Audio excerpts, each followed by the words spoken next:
Hello.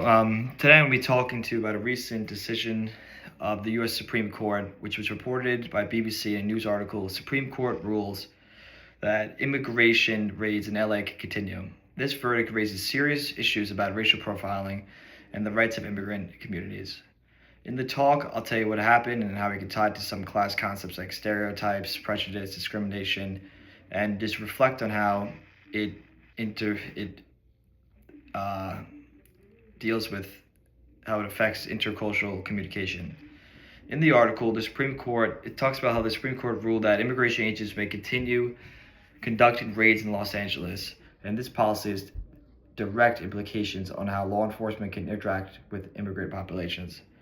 It totally raises concerns about racial bias, and it says how law enforcement is allowed to stop people based on the color of their skin. This just leads to immigrant communities fearing for even for no wrongdoing, they could be stopped, and it's just fear for themselves just based on their appearance, and it's totally not fair. It's massive discrimination. It's stereotyping everyone. It doesn't mean that even if they did something wrong, just because of the color of skin, they're being stopped.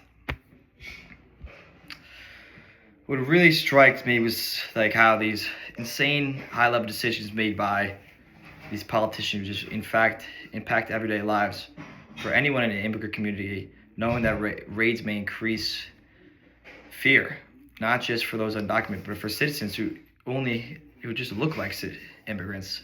They didn't do anything wrong. From an intercultural communication perspective, this decision underscores how critical it is to consider power imbalances and histories. I think that just telling people to communicate better doesn't do anything, doesn't fix any injustice.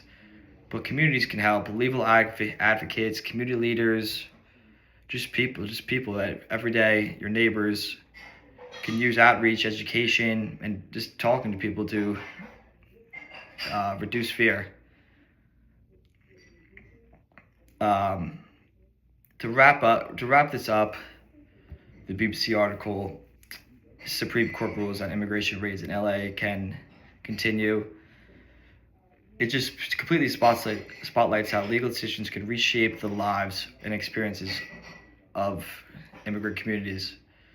It's totally stereotype and discrimination, an imbalance of power, and it just reminds us that culture and identity matter deeply in how policies play out.